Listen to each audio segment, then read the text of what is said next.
तो पहले ये पहला क्वेश्चन देखता हूँ और फिर मैं तुम्हारा बाद में ना वो दूसरा क्वेश्चन भी तुम्हारा कहाँ गया, ये वाला क्वेश्चन भी मैं तुम्हारा देख लेता हूँ, ठीक है क्या है।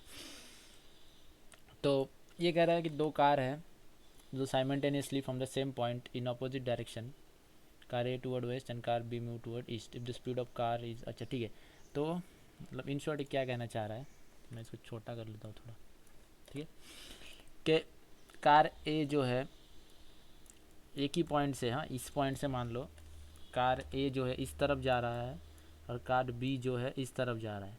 तो अगर तुमने टाइम स्पीड और डिस्टेंस का जो है बेसिक्स पढ़ा है, तो जब दो चीज़ें ऑपोजिट डायरेक्शन में जाता है तो उनकी स्पीड जो है, रिलेटिव स्पीड जो है वो दोनों की स्पीड जुड़ जाती है, मतलब ऐड करना पड़ता है वो डिस्टेंस कैलकुलेट करने के लिए। और जब दोनों सेम डायरेक्शन में जा रहे हैं तो जो स्पीड है माइनस करना पड़ता है दोनों का। तो यहाँ पे वो लोग कितना किलोमीटर चल रहे हैं, 93.76 किलोमीटर। तो यहाँ पे मैं 93.76 किलोमीटर का डिस्टेंस ट्रैवल कर रहा हूँ, किस स्पीड से। अब दोनों की स्पीड जो है ऐड होने वाली है यहाँ पे, ठीक है, क्योंकि रिलेटिव स्पीड है, दोनों अपोजिट डायरेक्शन में जा रहे हैं।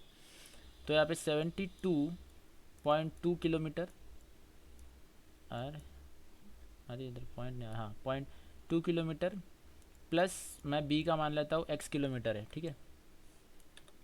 और इसको कवर करने में उनको कितना टाइम लग रहा है, 48 मिनट्स। बट यहाँ पे सब किलोमीटर में है तो हम लोग इसको भी जो है किलोमीटर में कर लेते हैं। तो अब मैं इसको अगर 12 से कैंसिल करूँगा तो ये 4 हो जाएगा, ये 5 हो जाएगा, ठीक है। तो 93/76 इंटू 5 इज इक्वल टू, अरे यार ये पता नहीं पॉइंट दूर से दिख नहीं रहा, अब मैं क्लोज करके दिखाता हूँ। तो 4 से जब मैं इसको मल्टीप्लाई करूँगा तो 4 दूने 8 पॉइंट, 4 दूने 8 और 7 चौक 28 प्लस 4x। तो ये इक्वेशन मिल जाएगा हमें। तो बस हमें अब इसको मल्टीप्लाई करना पड़ेगा। 0 3 35 और 3 38, हाथ क्या गया 3, 5 3 15, 3 18, हाथ क्या गया 1, 45 और 46 और 2 घर के बाद पॉइंट। तो ये इज इक्वल टू जो है हमारे पास ये है। तो इसके बाद तो तुम x की वैल्यू निकाल पाओगे। तो 4x इज इक्वल टू हमारे पास हो जाएगा 4x इज इक्वल टू हो जाएगा 0 8, हाथ क्या गया 1, 180। तो x इज इक्वल टू हो जाएगा तुम्हारा 45 किलोमीटर पर आवर। तो अगर तुम्हें पता नहीं है कि रिलेटिव स्पीड क्या होता है तो तुम्हें टाइम एंड डिस्टेंस का बेसिक देखना पड़ेगा। रिलेटिव स्पीड ऐसा यूट्यूब पे डालना कि time and distance relative speed concept, तो तुम्हें बता देंगे कि क्या होता है रिलेटिव स्पीड। जब ये दोनों अपोजिट डायरेक्शन में जाते हैं तो दोनों की स्पीड ऐड होती है, यही अगर ये दोनों सेम डायरेक्शन में जाते तो यहाँ पे ये स्पीड माइनस हो जाता है एक दूसरे से, ठीक है। अब मैं दूसरा सवाल देखता हूँ। ये है ना शायद, ठीक है, इसको यहाँ पे लेके जाते हैं। यस, दोनों एक ही वीडियो में करने का कोशिश करता हूँ। ओके ठीक है, यहाँ पे क्या बोल रहा है, there is a leak in the bottom of a tank. Okay, the leak can empty a full tank in 12 hours. Okay, तो मैं लीक को ए मान लेता हूँ और जो इनलेट पाइप बोल रहा है ना उसको मैं बी मान लेता हूँ, ठीक है। तो कह रहा है जो लीक है वो 12 घंटे में टैंकी को खाली कर देता है। तो एक ही एफिशिएंसी, एक के सामने मैं 12 घंटा लिख लेता हूँ, ठीक है। और कह रहा है when tank is empty and inlet pipe is open which can fill the tank at a rate of 6 gallon per hours.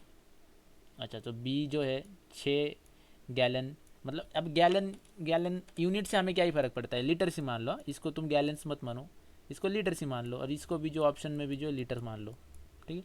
तो 6 लीटर पर आवर्स, गैलन हो लीटर हो हमें क्या फ़र्क पड़ता है, ठीक है। 6 लीटर पर आवर्स की रेट से जो है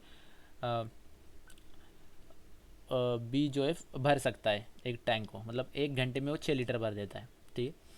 अब जब दोनों पाइप एक साथ खुला जाता है तो फिल्ड टैंक को खाली होने में, मतलब भरी हुई टैंकी को खाली होने में 15 घंटा लगता है। और जब ए अकेला रहता है तो फुल टैंक को खाली होने में 12 घंटा लगता है, ठीक है। तो यहाँ पे मैं ए प्लस बी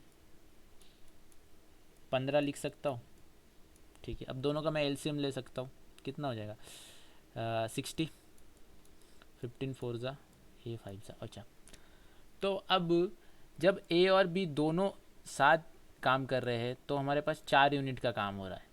और जब ए अकेला खाली कर रहा है तो हमारे पास 5 यूनिट का काम हो रहा है। तो मतलब ए अकेला जब टंकी को खाली कर रहा है तो वो 1 घंटे में 5 यूनिट खाली कर पा रहा है, राइट।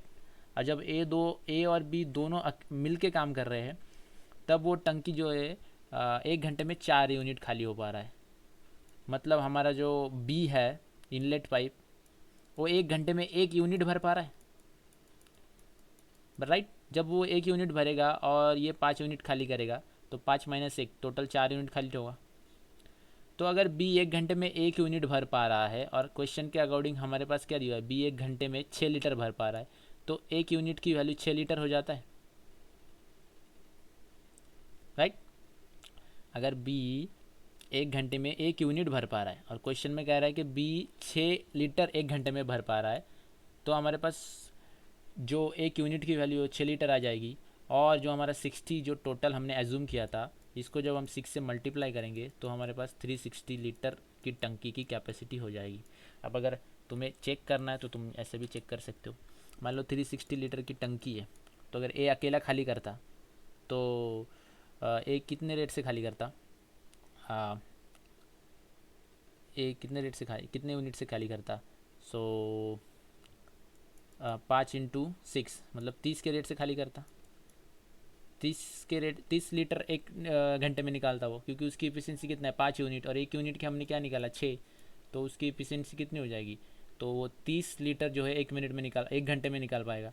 तो देखो उसको 12 घंटे लग रहा है, यहाँ पे भी क्या दिया है 12 घंटे। वैसे अगर दोनों मिल के निकालेंगे तो मान लो 360, तो ये 30 खाली कर रहा है और ये 6 भर रहा है, तो 24 खाली हो रहा है। तो 24 जब खाली हो रहा है तो खाली होने में कितना टाइम लग रहा है, 15 घंटे लग रहा है, जो कि क्वेश्चन में दिया है 15 घंटे।